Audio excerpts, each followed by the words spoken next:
Welcome into the CHGO Blackhawks postgame podcast presented by DraftKings Sportsbook, America's top-rated sportsbook. Download the app and use promo code CHGO when you sign up. Jay Zawaski here with Mario Tirabassi. Greg Boysen is at the United Center and will join us in a little bit.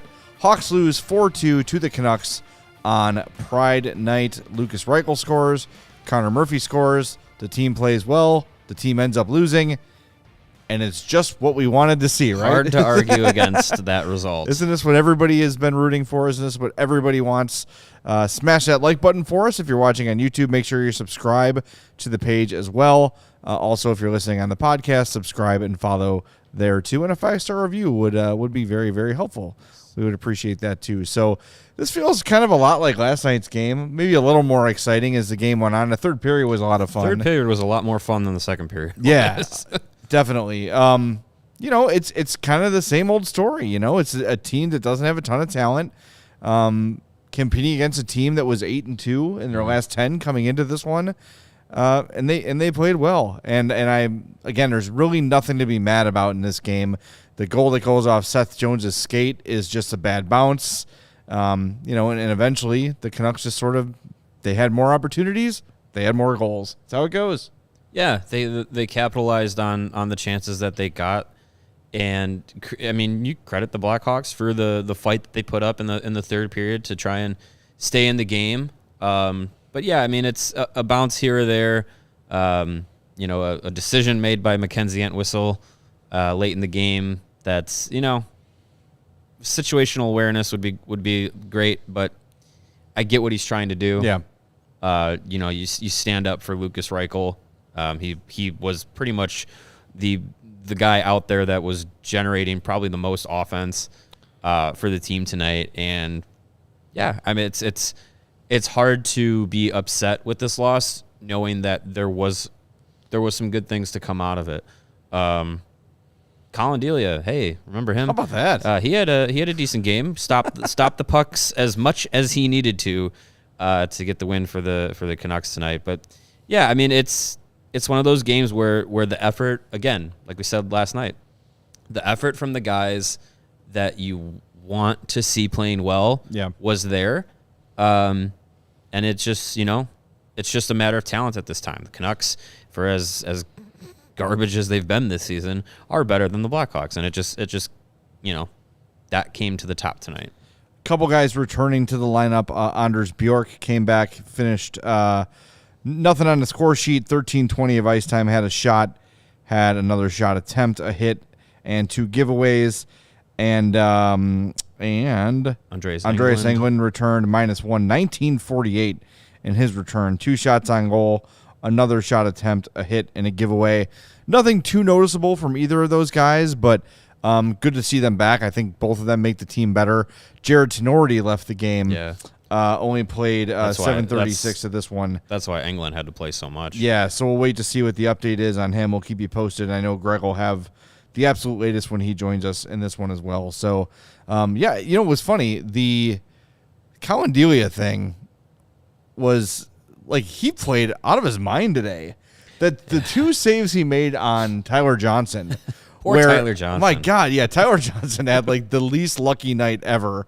Oh. Also, towards the end with the empty net, fell down at the blue line and just completely panicked, kept the puck in, which is maybe the most impressive thing he did all night.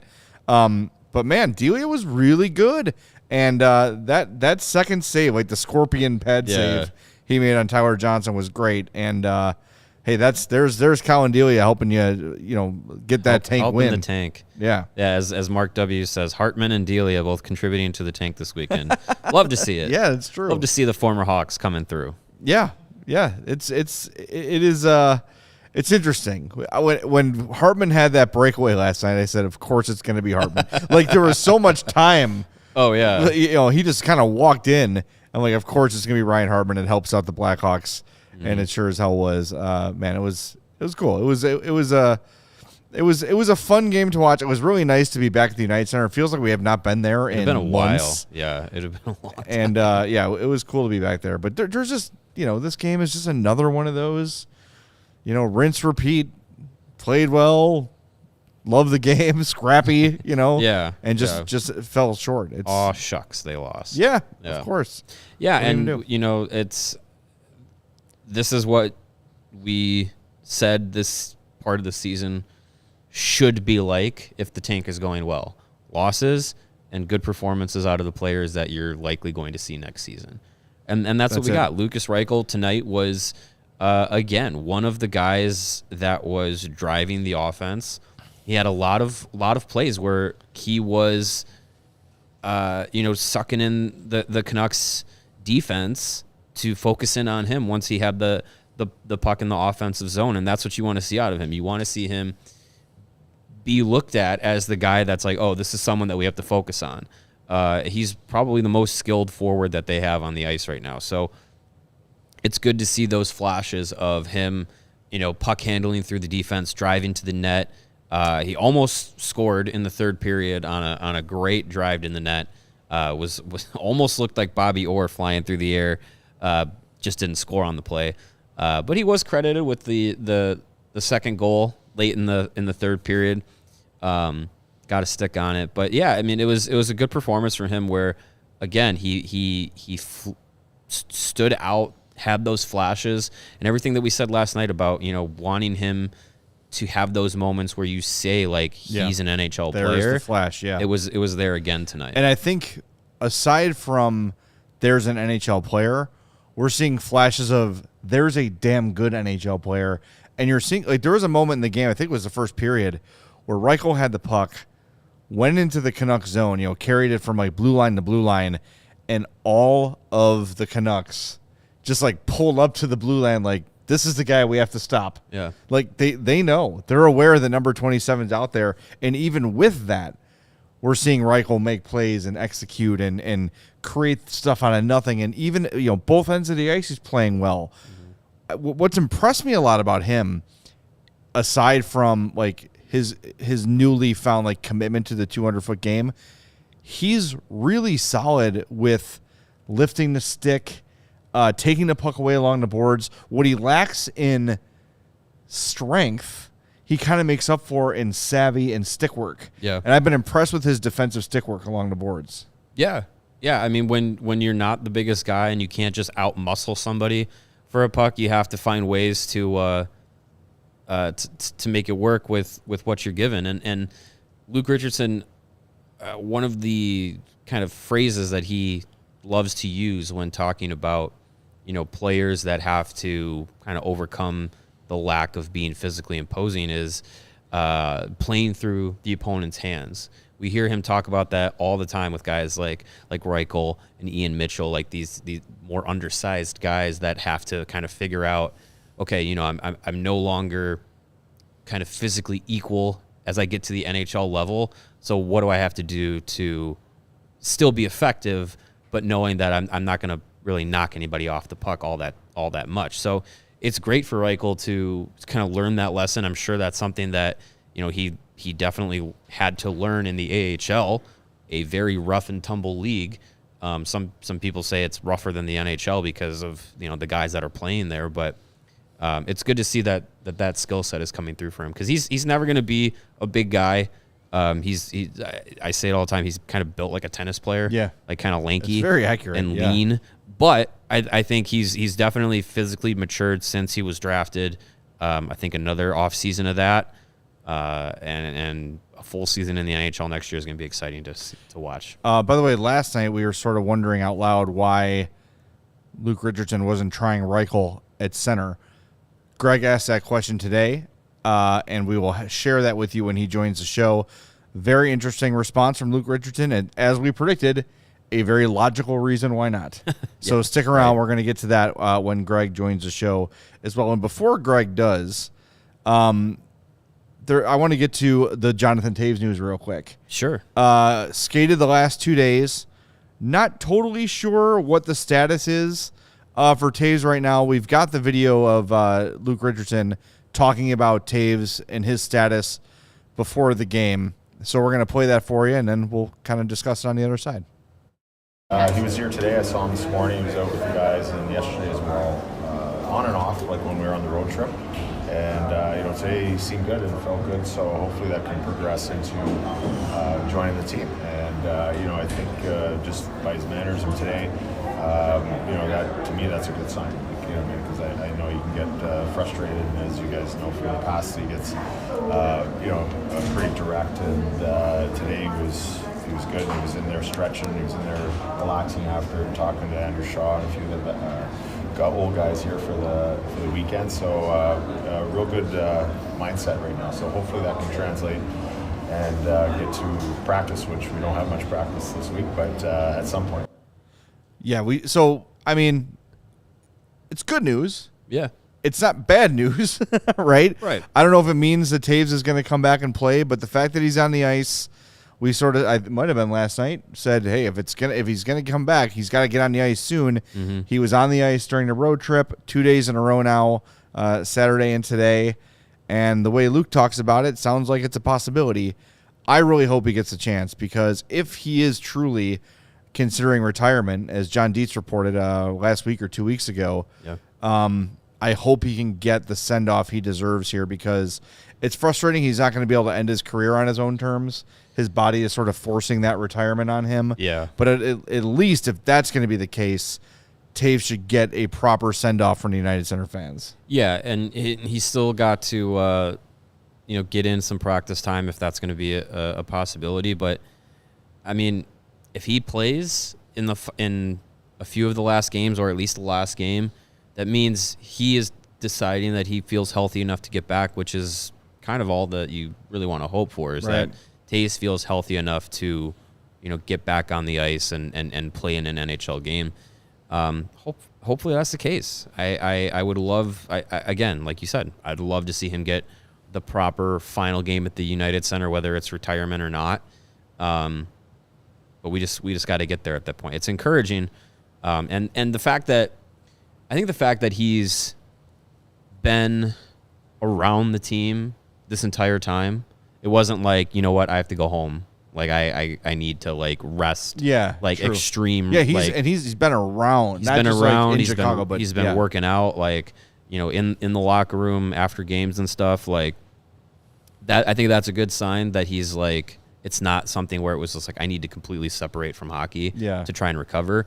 So that's good. So yeah, I hope he feels healthy enough eventually to get back on the ice and can play a few games. It's weird that that report from John Dietz came out, and we haven't really gotten much of a follow-up on that from anybody, that retirement report. Well, I'm not doubting it, but I know they haven't been here. I think what I mean? That's things happening on the road, it's harder to kind of get a gauge when not everybody is there at the same time. But yeah, now we got a couple home games here. We'll see what happens. Yeah, especially if he starts practicing, then he'll probably be made available and talk about it. Mm-hmm. And look, maybe the fact that he's around the team, maybe that's a guy just trying to cling to the last bit of hockey he's got left in his career. There's a lot of ways you can sort of spin it. Right. The other weird thing is, and it could have been a technical issue, could be a coincidence, I don't know. Every day after Luke Richardson speaks, the Blackhawks PR staff sends the video to the media so they can play it for on the news, play it in their pieces, whatever. Yeah.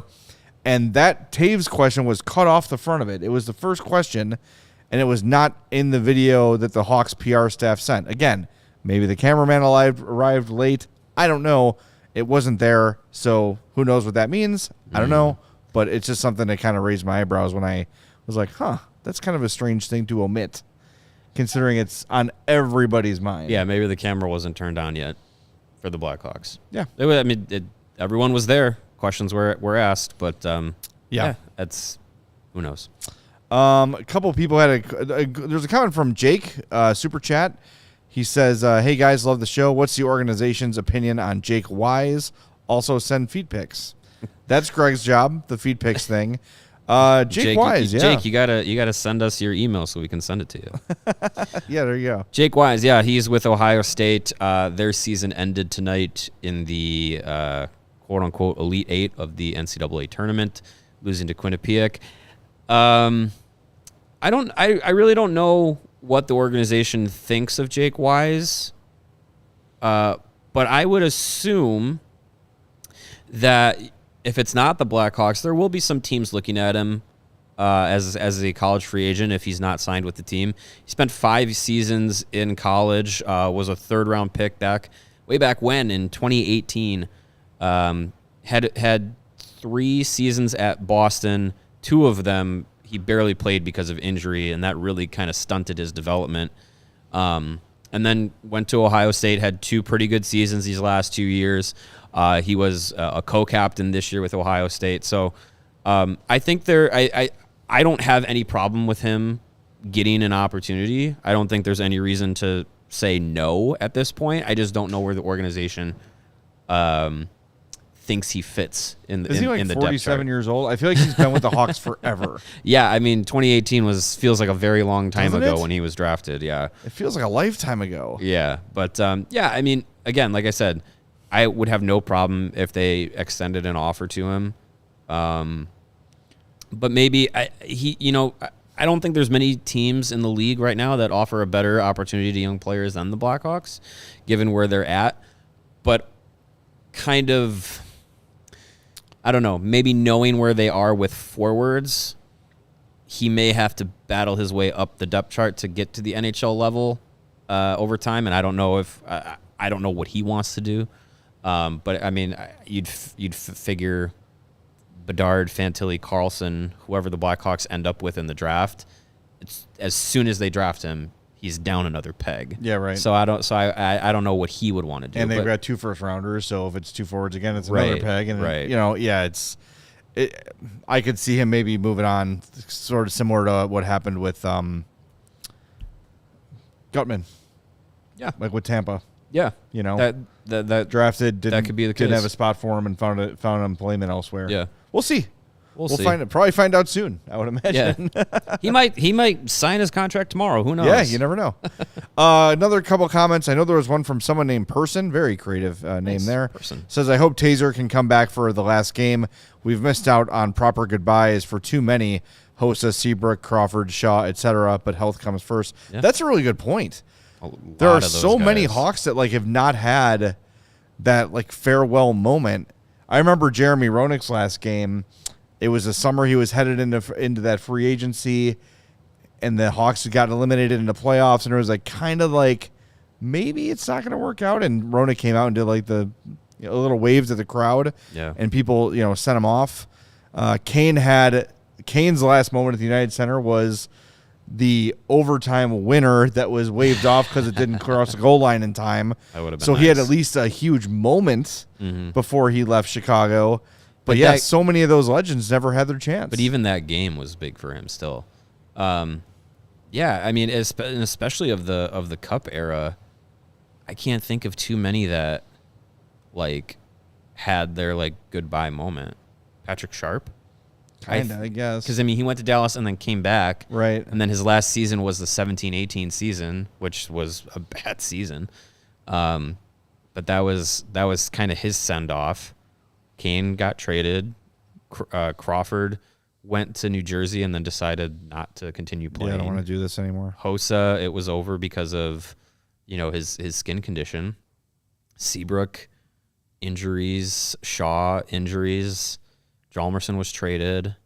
Yeah, I mean, there's really not that many from the major Cup era that had a proper farewell. Yeah, and the one last shifts are fun, but it's you want those guys to have their actual real moment in the time. I'm also not ready to see any of the Dynasty guys have their one last shift. Nope, it's too recent. I need a 10-year 10-year talk to buffer. me in 2025. Yeah. All right, that's when I'll consider it. 10-year buffer. I need a 10-year buffer. All right, well, Greg's standing by to join us from the UC. Mario's going to tell you about beer, and I'm going to tell you about something real cool too. Yeah, beer. It's delicious and Confirmed. And, it does have some health benefits, but you got to drink it responsibly. And if you're doing that, make sure you're doing it with Goose Island, the official beer company of CHGO and Chicago's beer since 1988. The last time I did this read, I said 1998, and I didn't catch it myself. So 1988, Goose Island is older than I am. And they have a tremendous roster of beer with the Blackhawks Pale Ale, the beautiful and delicious beer, beautiful design on the can. The Bull City 312, both of those are limited releases honoring the hockey and basketball, the winter sport teams in this city. Of course, is talking about winter beers. They have the Christmas IPA when in season. I hear that's pretty good for those IPA fans. Also the Bourbon County Stout, the Beer Hug IPA series, the Green Line, the Matilda, the No Plans Pale Ale in that green can that looks very festive and spring-like. It's a cool can. And, of course, the Goose Island 312 in the golden can. Can't miss it. If you want to try any of these delicious Goose Island beers, you can do it at any of their 2 local locations. They're ready to welcome you, and you can grab a beer right from their innovation tanks at the Goose Island Tap Room, located at 1800 West Fulton. And you can also get a smash burger and a fresh beer of the week at the original Clybourne Brewhouse, and that is at 1800 North Clybourne. For reservations and pickup, go to gooseisland.com/location. And I want to tell you about our newest sponsor, Fubo TV. Fubo. There are so many people looking to cut the cord, and I'm one of them. And as we were starting our partnership with Fubo, I gave it a try, and guess what I did a week later? I cut the damn cord. Signed up. I really love using Fubo. 140 live TV channels with sports, shows, movies, and news. It is the only streaming service that I know of that has Marquee Sports Network. So if you're a Cub fan looking to cut the cord, Fubo is your option. Jump in there. The NCAA tournament's on there. College hockey's on there right now. The Frozen Four we've been watching. I'm actually watching it on my computer right now because you can watch Fubo anywhere on any device, your phone, your laptop, whatever. It works with your Fire Stick. It works with your Roku. It works with everything. It is awesome. Go to FuboTV.com/CHGO to sign up. The interface is beautiful. I actually use Fubo on my Apple TV. I have an Apple TV device, and it navigates beautifully. They've got all the menus, very easy to find, and it's really intuitive because it knows what you want to watch. After a while, you sort of set your profile. It's like, okay, I see you watch a lot of Hawks games, a lot of Cubs games. This is on now. Maybe you'll be interested in this. It's really great. I love it. Check it out. There's no contract. There's no cable. There's no hassle. Just sign up and start watching with a 7-day free trial. And watch the Blackhawks and the Cubs on Marquee and NBC Sports Chicago with Fubo TV. Use the link in the description to save up to 15% off your first month of Fubo Pro. FuboTV.com/CHGO. I'm telling you, love it. It's great. I quickly converted to Fubo after just it was seriously 3 or 4 days of a trip. You guys were here when I was switching with Xfinity. I was doing it during intermissions. Like, get me out of here. I want to save some money. I want to join Fubo, and I did, and it's great. So that is the Jay Zawaski guarantee, which is worthless. But I like it, so you might too. Speaking of things I like, and you might too, it's Greg Boysen, live from the United Center. What's up, buddy? How are you? Yeah, I'm here. It was another night. One more game off the calendar. Yeah. All right. Good night. See you guys later. What did the birthday boy have to say after the game? Well, he wasn't asked a whole lot about the actual game because he's been kind of the face for the Pride initiative, at least within the locker room. He did the little video message during the first television timeout with Luke Richardson, so he was kind of asked about that. We spoke to Seth Jones as well, and they were both asked about that, and you could tell they were well coached on how to answer the question about what did you think about the the decision to not wear the jerseys, because they pretty much answered it exactly the same word for word.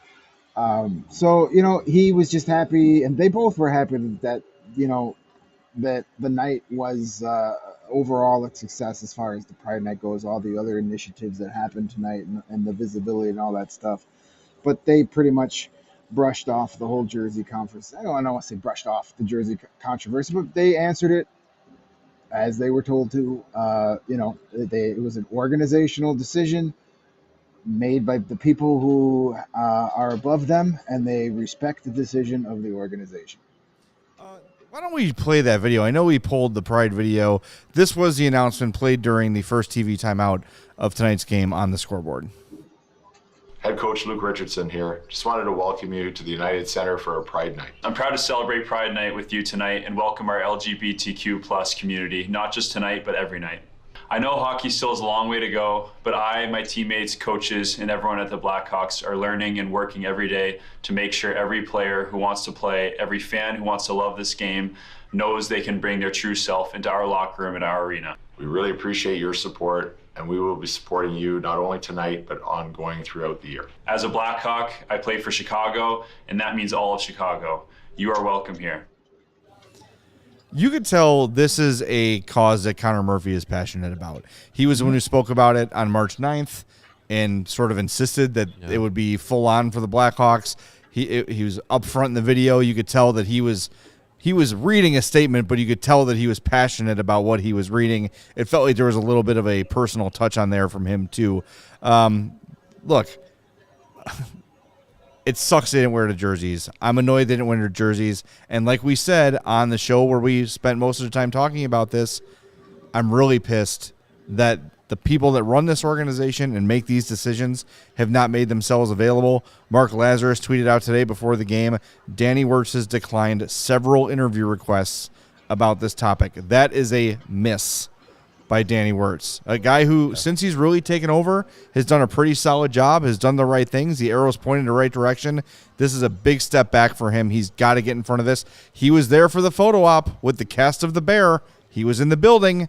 So maybe jump out and say something, even if it's a recorded video, something addressing the lack of the Pride jersey in the warm-ups, because while everything else they did was really nice, it was really great. The Glamboni, everything in the atrium, the men's chorus, the intermission performance by the hockey players, all of it's lovely, but it would have meant so much more to see those players in that jersey.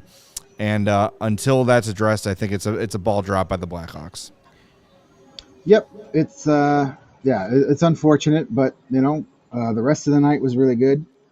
They did a good job with all the other things. They promoted some throughout the night, and in the atrium they promoted a lot of LGBT plus owned family small businesses. So they did a good job. Other than and listen. This will be the last I commented on the jersey thing. I'm more upset of how it was handled than the decision itself. The decision itself, it is what it is, but just the way it was handled was more frustrating than the jerseys not showing up. It would have been the perfect chef's kiss to a great night had they had those jerseys on, but it is what it is. And, I'm going to go out on a limb, not a very far limb, but knowing, the people we cover this team with, when Danny Wirtz eventually gets in front of the press corps again, I'm willing to bet my next paycheck that's the very first question he's asked, as it should be. Even if we don't get to talk to him until next September, that will be the first question that's asked him. Yeah, I don't think that's going to be the case. I think we'll have an opportunity to talk to them before then, but I would hope. Yeah, I think like I said, is it maybe last night or the game before that when we were talking about this, everything that the Blackhawks do when they do these kinds of nights in the past has gone very well. They do a great job of planning and putting on these special nights, these special events, and I think outside of the not wearing the warm-up jerseys, again, I say outside of that, they did a really good job with this, and it was a great night to provide a sense of welcoming and inclusion to the LGBTQ plus community, and I would have liked if the discussion that they had with hosted by Megan Hunter, assistant general manager, with Brock McGillis, who is a former professional hockey player who came out as openly gay during his playing time. If they had that as part of the public-facing events in the atrium, not just with the employees of the team and the front office group, I think if that had been a bit more public, I think that would have been a really good thing to do. But again, I'm not in charge of planning these things, but it is unfortunate that the biggest visual of the night, the warm-up jerseys, was not there. But as I wrote about for allchgo.com and talked with McGillis about last month, everything that NHL teams do and the Blackhawks are doing to be supportive of that community needs to go beyond just one Pride night. It needs to be a 365 investment in making the game more inclusive, making the culture, changing the culture of hockey, which I know is such a broad thing to say, but I think those things are very important to do. Those initiatives are very important, and the work that they're doing in the communities needs to be more than just one night. So I do have faith that the Blackhawks are going to be doing that. I just feel like this is kind of a step back for a team that's really only taken some baby steps forward since over the last 2 years, basically, in the public eye. So, again, hopefully this is, the last time that we have to harp on the jerseys, but it's definitely not going to be the last time that we try and make sure that we're welcoming to that community in this space, the sports and hockey space. Got a comment from our friend Bex who says, "I'm still glad they did it, though.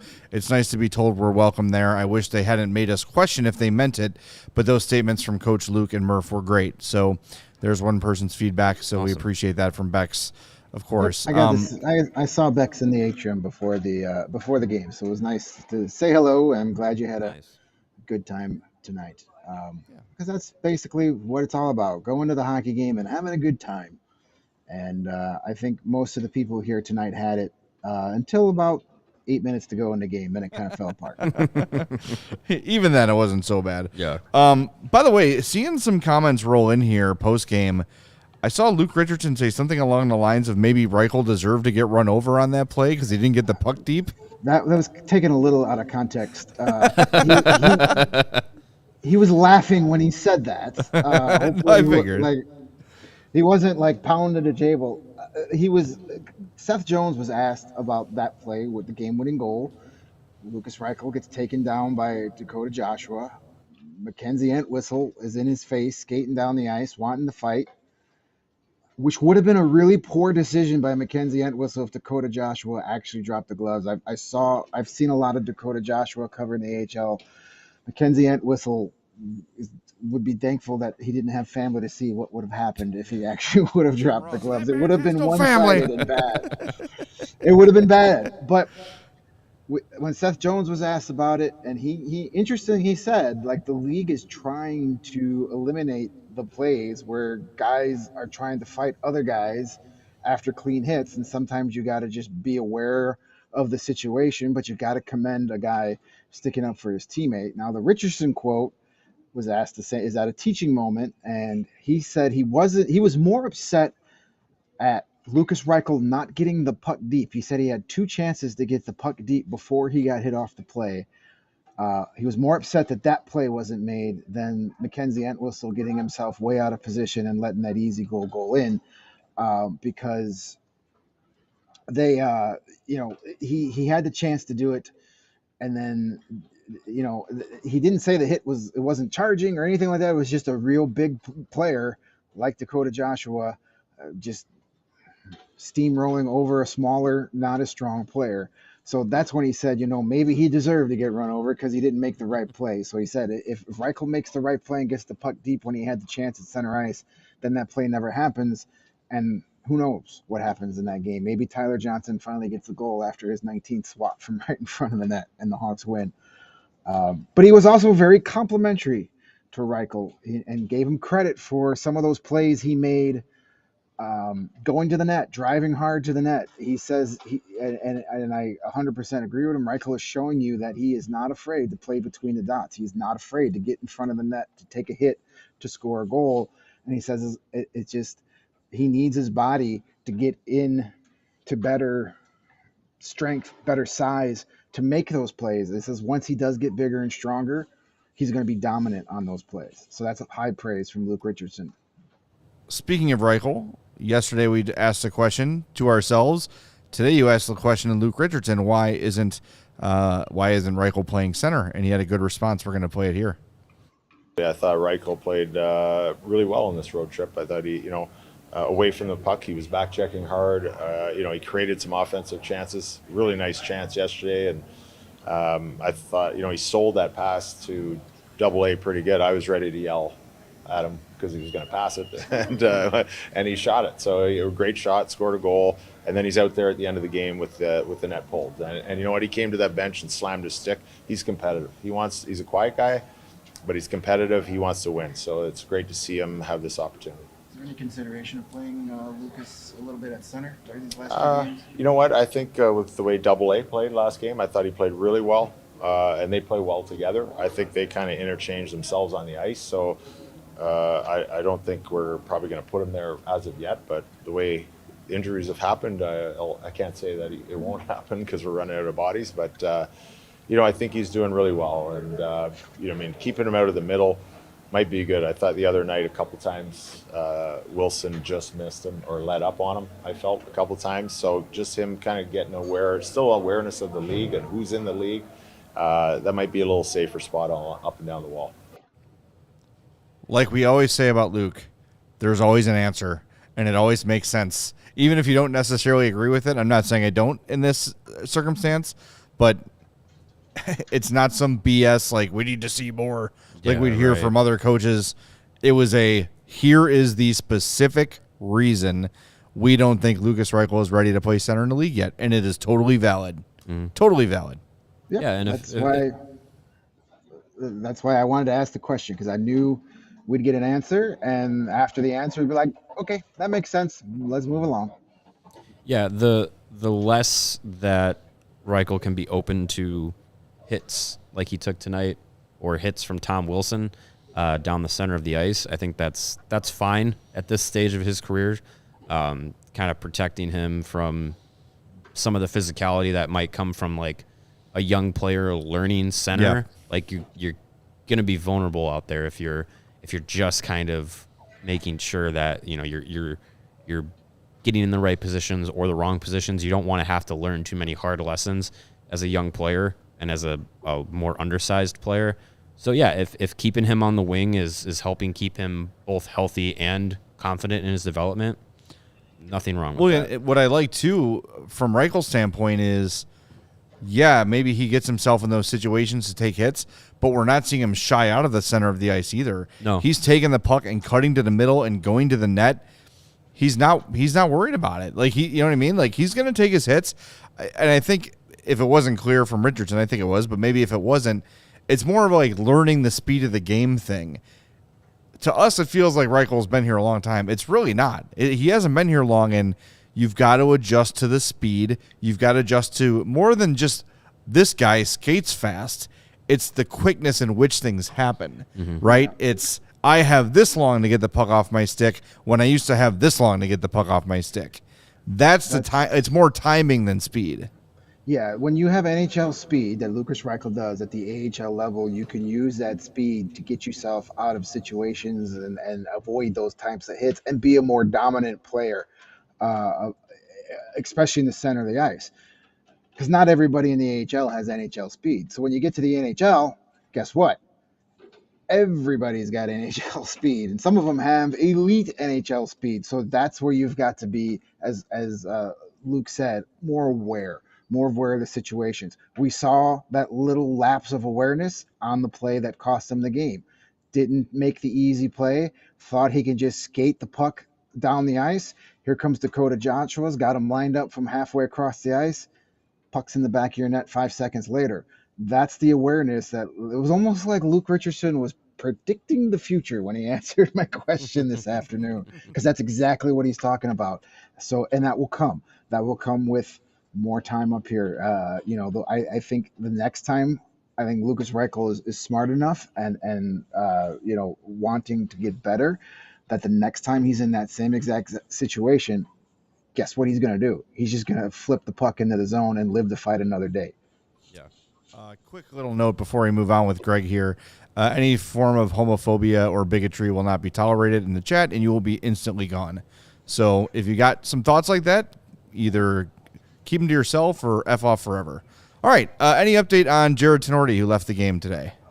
It's the hip injury that's been reoccurring, bothering him pretty much all season long. Says it bothered him again. He wasn't sure. They'll know a little more Tuesday. Wasn't sure if it was just sore or if it's more of a muscular problem. Said it could be a game or two. It could be longer. Listen, at this point, there's nothing left for Jared Tenorti to prove to us this season. Yeah. If you're just going to go out there and play for a period and then disappear and keep the team at 5 defensemen the rest of the night, it's just not worth it. I think Jared Tenorti has probably played himself into coming back for at least one more year here. Seth Jones spoke highly about him. I asked Seth Jones after the game, how losing a guy like Tenorti affected you guys besides the obvious, playing just 5 guys on the back end for the rest of the game. So I think it might be time for them to just be like, save Jared Tenorti from Jared Tenorti and just shut him down and say, thank you. Listen, come July 1st, we got a nice little 1-year deal for you. We definitely want you to come back. We like what you do, but we need you to be here and healthy in order for, Luke Richardson said, it could be one of those things that just a summer off makes it better, or maybe he's got to go get it, cleaned up, as they like to say. So we'll know more about that on Tuesday, but you've got Wyatt Kaiser here. You got Ian Mitchell. Andreas England came back tonight.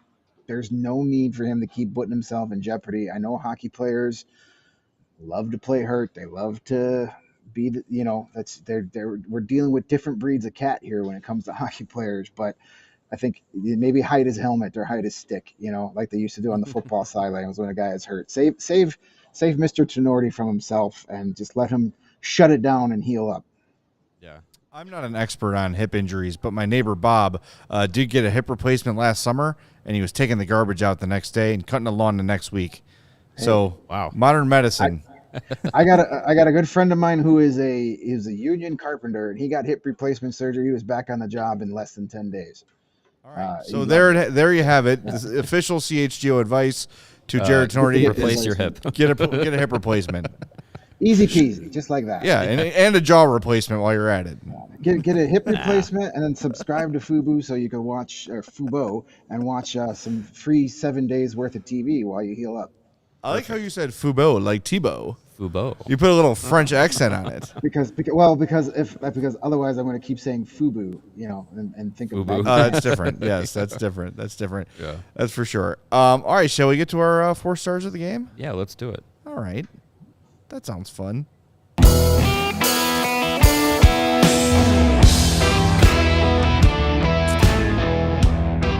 number 3 star of the game, Philip Di Giuseppe, one of my favorite names in hockey. A goal, an assist, that's 2 points, friends. 14-10 of ice time, 3 shots on goal, another shot attempt, and a hit. Good game for him. Your number 2 star was Andrei Kuzmenko, 2 assists plus 2, 13-30 of ice time, a shot, another shot attempt, and 2 takeaways. Your number 1 star of the game, you guessed it, Elias Pettersson. He is a very, very good hockey player. Yeah, he's not bad. 2 goals, plus 1, 18-25, 7 shots on goal, and 2 hits. He is your number 1 star of the game. My 4 star of the game is, and I chose it before he scored, Lukas Reichel. Another solid game. We spent a lot of this show talking about him, as we did last show and as we did on YouTube this morning. As we will for many more shows. As we will for the remainder of the season. So I don't know how much more you need to hear from me about Lukas Reichel, but he was good again. He gets my 4 star of the night. Yeah, it shows you how crazy the last couple minutes of the game was and how rushed you get out to get downstairs after the game. I just didn't realize they changed that goal to Lukas Reichel to right now. I thought it was Seth Jones's goal. Yep. But good for Lukas Reichel. I should complete the box score. Goal 17-43, 5 shots on goal, another shot attempt, and 2 takeaways. So that's good. If that's Reichel every night, yes, please. Yeah, that's fine. I'll take it. That's an 82 goal pace. I didn't mean the goal. I mean, the goal would be great, too. I just meant the shots and yeah. But, yes, the 82 points would be lovely. 82 goals, no assists. Screw you guys. I'm going home. Brendan Peary line. I'm going to go with Tyler Johnson. We've said a lot about him the last few weeks. This is a guy that, is finally healthy this season, and he's showing it. Man, he was all over the place tonight. He could have easily had 2 or 3 power play goals. Seemed that every time Colin Delia gave up a rebound, which is a lot, he was right there to swipe it and just couldn't get it. Either would just miss, hit the side of the net. There was one Delia actually scrambled and got his leg out and stopped him. Tyler Johnson could have easily had 2 goals and been the number 1 star tonight. And, he finished his night -1, but, it is what it is. Had 5 shots on goal, 6 total attempts. And he was the only, well, not the only, but the only guy, one of the best at the faceoff dot tonight. He won 6 of his 8 draws tonight. So gotta like that. Hey, Andreas Anthony won 4 faceoffs tonight. So he's nice. 20% on the season. So, but 400% better than last night. Hey, it is. And Tyler Johnson is my 4th star. Played a really great game, and he should have been rewarded with at least 1 goal tonight. Yep. He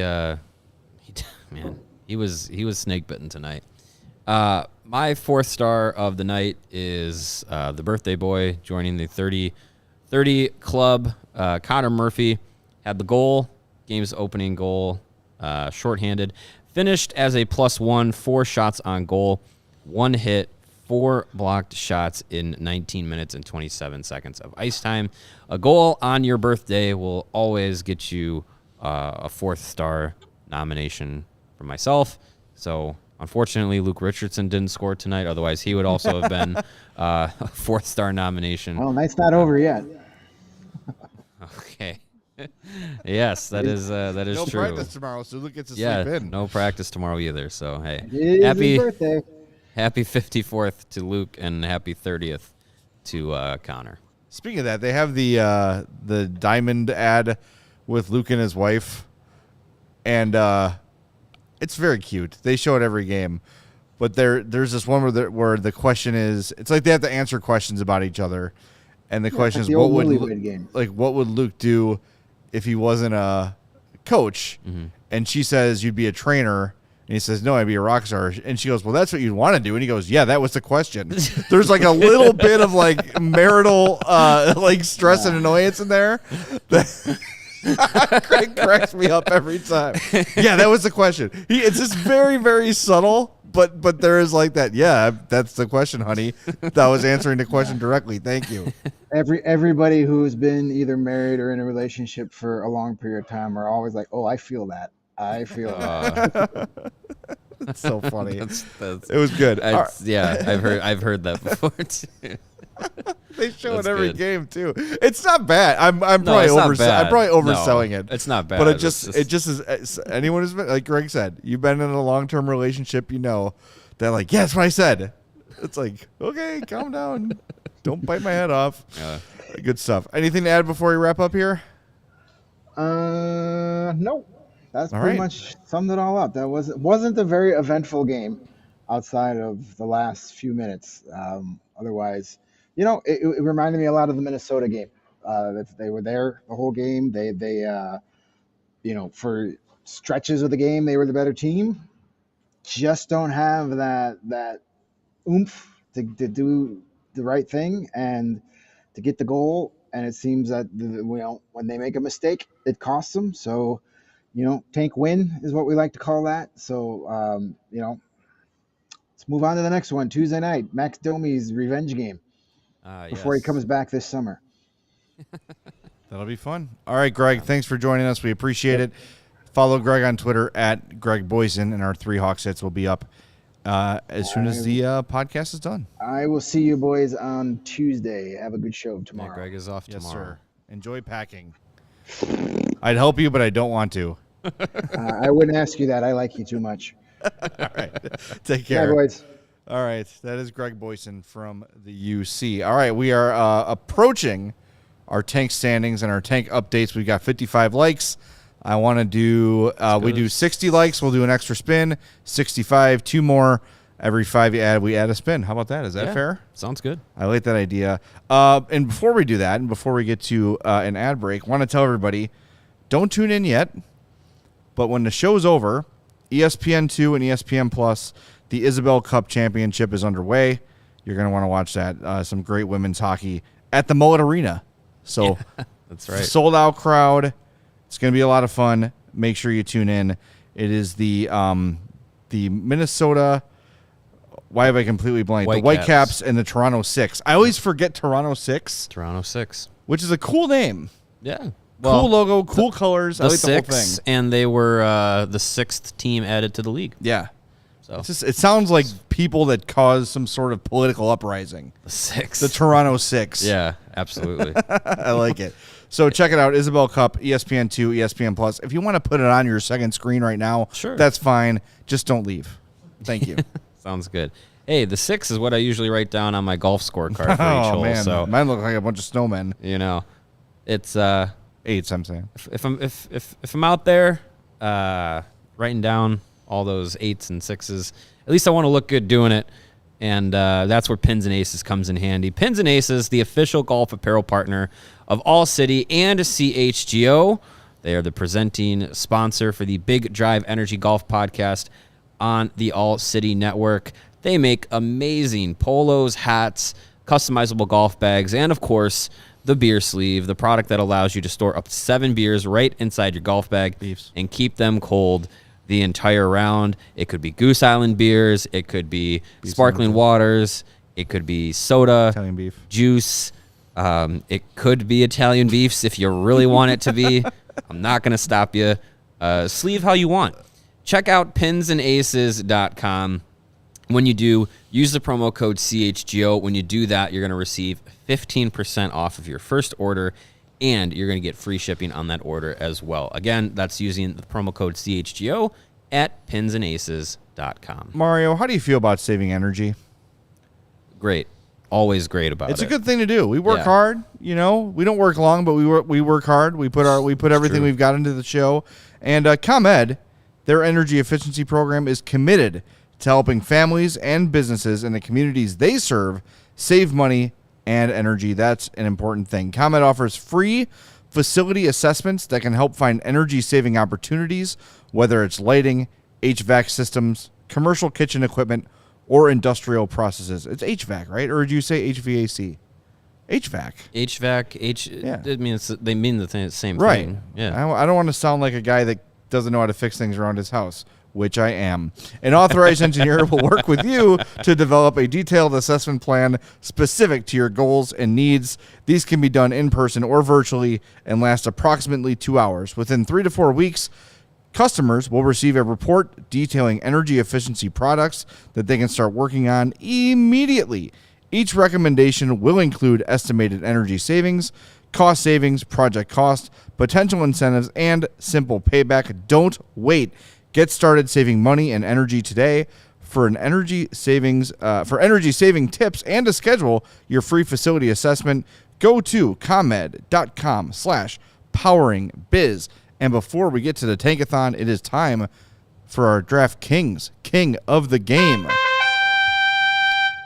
And the King of the Game today is the birthday boy, Connor Murphy, with a goal, 4 shots on goal, 4 block shots, 19-27 of ice time, and some really solid leadership shown by, looks like a guy who was really enthusiastic to do that message in the game. So a good night all around for Connor Murphy. Happy birthday. Congrats on being the DraftKings King of the Game. And remember, they've got those NBA no sweat same game parlays, right? Mm-hmm. MLB 5 days away. We're getting there. From the start of the season. Get to it. Do it. Get those preseason bets in.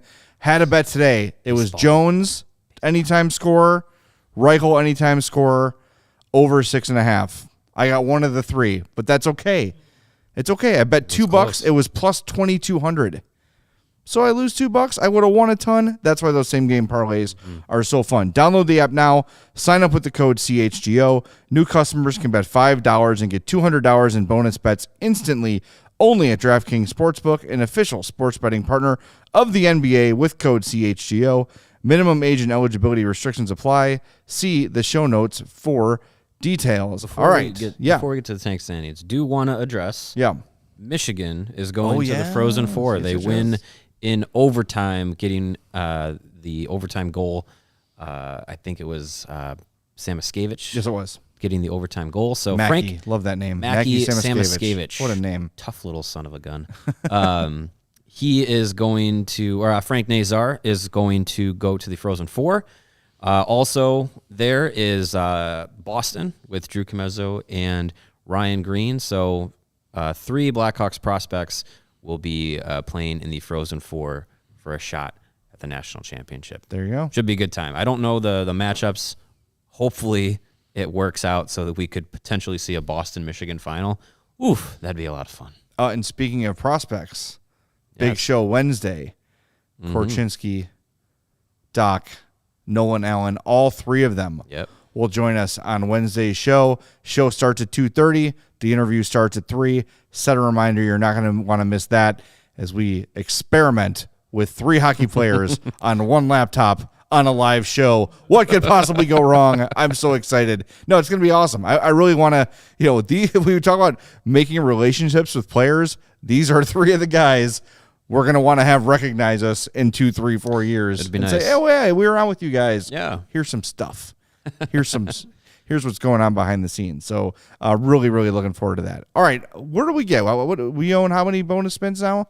We have 2 total spins right now. 2 total? That's it? 2? No, We're going to because 65, we wanted to aren't we? get to what? We want to get to 60? Where do we start? Was it 60 or 65? Was it 60 or 65? I think it was 60. Then I said 5 more for 65. Okay, I think we have 2 bonus spins. All right, 2 bonus so 3 spins. total? 3 total. total. And if we get 2 more we get likes, to 70, we have 4 total. We get to 4. That should be easy. All right. All right. We're going to use Tankathon today, right? Yeah, we're on Take-a-thon. Yeah. Prospect right. Watcher did not do us any favors yesterday. Right. Yeah, that was great. Flip-flopping back. And remember, there's 70. if St. Louis or Detroit wins, that doesn't count as a spin. That's a new rule. Yes, that's a new rule because that means the system's broken. Yes. And if the Hawks win, we get to bank the other one. So before we spin, we got to update the tank standings. Let's take a look. Quiet drums. All right. San Jose and Columbus tied at 53 points. San Jose on top of the tank standings because they've got one more game played than Columbus. The Hawks come in at third with 54 points in 73 games. Anaheim 2 points better than the Hawks with 56 and 73. And then Montreal way ahead in the 5th spot, 64 points in 73 games. So it's San Jose is still without reaching the 20-win marker. It's crazy. That is crazy. It's going to come down to the same 3 that have been doing it all year. Same 4, really. Yeah, and Anaheim, too. Yeah, Anaheim's in there, too. So, It's a tight race. So we've got 4 spins. 4 spins. All right, let's do it. Hopefully we just need 1. Yeah, 1 would be great. Let's sim it up. San Jose, Washington, Columbus, Chicago. No. Get out of here, Washington. Nope. That's not 2. gonna be it. Washington, Detroit, San Jose, Columbus, Chicago. Get no. out of here, Washington. 10-spot This jump was happening for yesterday on What is this? ProspectWatcher.com, too. Yeah. Lots of love for I Washington. don't like these borderline playoff teams. Yeah, Detroit jumps up 6 spots, our too. party. Get out of here. All right, Yeah, 2 more. Screw that. All right. Come on. All right. There we go. Chicago, San Jose, Columbus, Anaheim, Montreal, Nice. and Arizona at 6. I'll take it. And we've got one definitely banked. take it. Yeah. That's sweet. Got one banked. All right, we I got like one that. banked. That's fun. Good stuff. All right, Mario and I are back tomorrow at 2:30. Don't miss it. We'll be talking about stuff and things. Should we just announce it right now? Tomorrow's a mailbag? All right. I feel like we were going to go that direction anyways. Sure. so- What if we change it to ask us anything? Does that change the tenor of the show? AMA? Like if people just want to ask us like maybe not like. I think would imply official- it's not going to be necessarily Blackhawks questions. I feel like mailbag is like more formal. Yeah. Like send us a question. Maybe we'll do this. If you got a Hawks question, tweet it at us at CHGO_Blackhawks. Hit us up on our Discord. email us, blackhawks@allchgo.com. And then if you want to do an Ask Us Anything, we'll select a few that won't get us in trouble from the chat. Sure. Does that sound good? That works. works. All right, let's do it. We'll talk to you tomorrow at 2:30. Steven, thank you for running the show. Thank you for successfully winning the tank standings while you still develop the website where the Hawks win every time. We appreciate that. Give us a follow on social media. I'm at Jay Zawaski. Mario is at Mario Tirabassi. Mario _Tirabassi. Yeah, you got to remember the underscore. Greg is at Greg Boysen, and we are at CHGO _Blackhawks. We'll talk to you tomorrow, Monday at 2:30 p.m. Central Time on the CHGO Blackhawks podcast.